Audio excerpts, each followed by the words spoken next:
Queridos irmãos, o nosso Saravá Fraterno, 127º episódio do projeto Conversa Franca de Umbanda e o 10, nota 10, falando sobre mediunidade comportamental.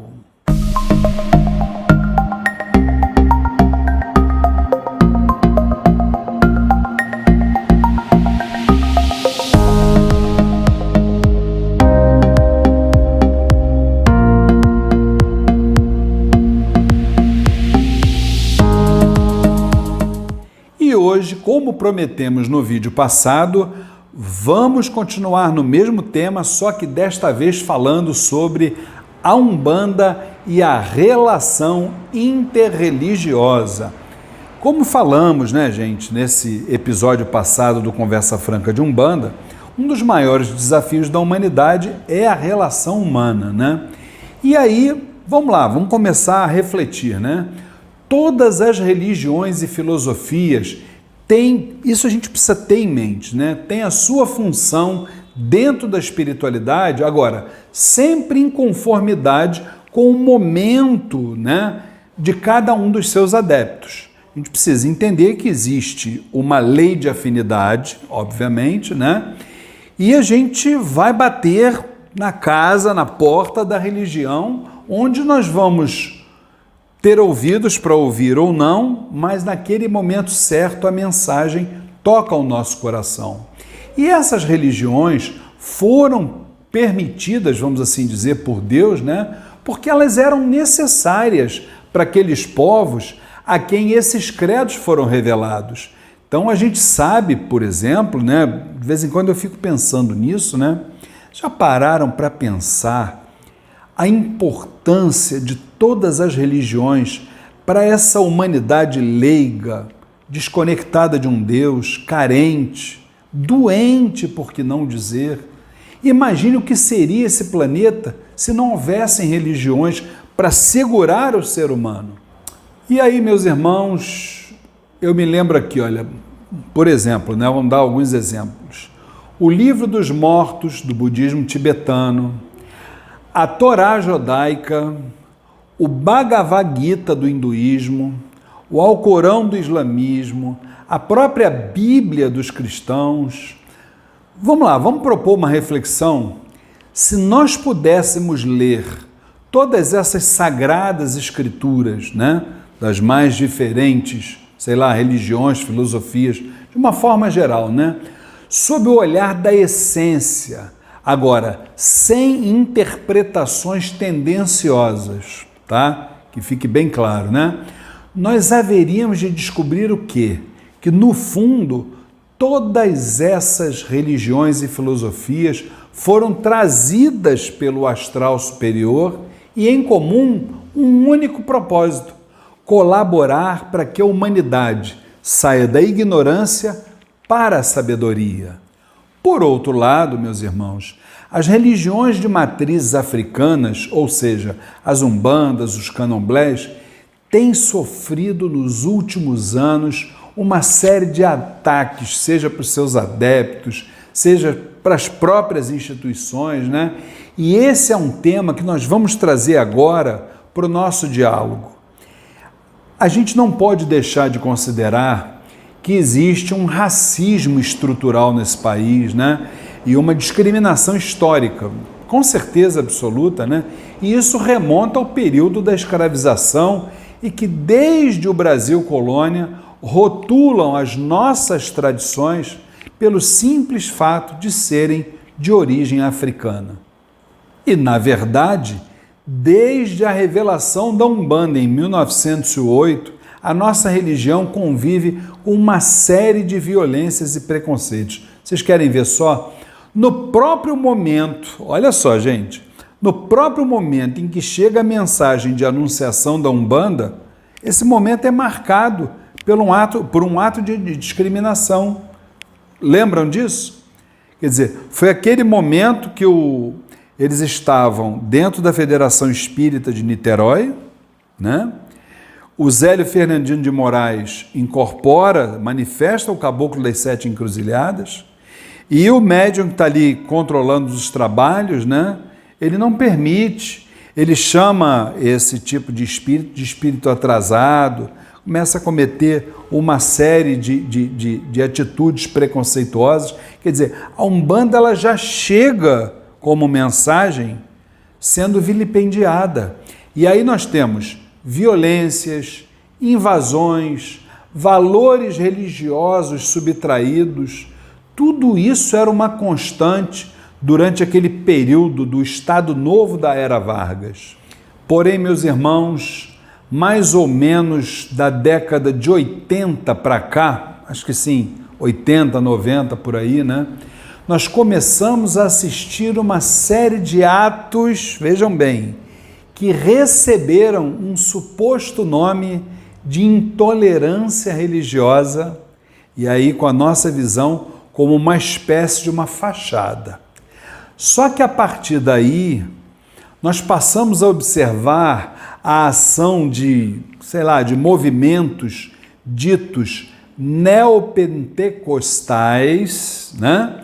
Que nos últimos anos se valeram, de mitos, né? De preconceitos, de mentiras para demonizar, para insuflar, para perseguir umbandistas, candomblecistas, através de meios de comunicação, rádios e TVs, e que foram concedidos por conveniências do poder público, não é isso? Onde há décadas se promove discursos de ódio religioso, resultando nesse caos que aí está. E aí vamos começar a refletir sobre essa palavra, intolerância religiosa. Eu vou começar a perguntar para vocês algumas coisas para vocês pensarem comigo. Alguém que mereça ser chamado de religioso poderia ser intolerante com a fé alheia? Isso é uma contradição, gente. Será que eu devo chamar de religiosos traficantes que expulsam de seus templos adeptos das tradições afro e ainda portando armas com a descrição Jesus? Será que se deve considerar como igreja um segmento que tem um livro, olha ele aqui, denominado Plano de Poder, né? Que é responsável por disseminar o ódio religioso há décadas, invariavelmente com a complacência das autoridades? Agora, meus irmãos, algumas questões precisam ser pontuadas. Primeiro, a grande maioria dos verdadeiros religiosos cristãos é merecedora do nosso carinho, do nosso respeito, pois seguem as máximas de Jesus, amor, convergência, fraternidade, isso não tem a menor dúvida, né? E aí o Brasil é um país de muitas cores, de muitas raças, né? De muitas etnias, de muitas histórias. Em sua formação, muitas foram as religiões que permaneceram e muitas são as religiões que são professadas até hoje. Não é assim? Quando nós somos intolerantes com a fé alheia, deixamos de apreciar a incrível pluralidade do nosso país. E aí, meus irmãos, uma arma poderosa contra a intolerância religiosa é a educação. E como respaldo, nós temos as leis nacionais, temos tratados internacionais que foram criados para garantir a liberdade religiosa. Mas também cabe a cada um de nós, vejam bem, nos conscientizarmos e também conscientizar as novas gerações e aqueles que se recusam a respeitar a diversidade religiosa. A fé, a espiritualidade e a salvação são coisas individuais, gente. Por que então se preocupar com as práticas religiosas das outras pessoas, achando que com isso nós vamos chegar a uma suposta salvação? E vocês não tenham dúvidas que nenhum ser humano nasce preconceituoso Isso é construído socialmente desde a sua infância. A pessoa aprende com aquilo que vivencia e aquilo que lhe é apresentado, principalmente por intolerantes, travestidos de religiosos, vejam bem, que desejam trazer o fundamentalismo para este país, cuja essência é a pluralidade. É preciso questionar a maneira como parte de uma mídia tendenciosa, fisiologista, também conhecida como quarto poder, se refere às religiões de matrizes africanas, incitando a discriminação e ao ódio religioso há décadas. Meus irmãos, quando falamos de religião, a pluralidade é uma realidade inalienável e devemos respeitar a religião do nosso próximo. Não se esqueçam de que a intolerância e o respeito são indiscutivelmente as melhores religiões. E aí, feliz é a nação que respeita a diversidade e a crença alheia. Ame as pessoas como elas são e não por sua religião.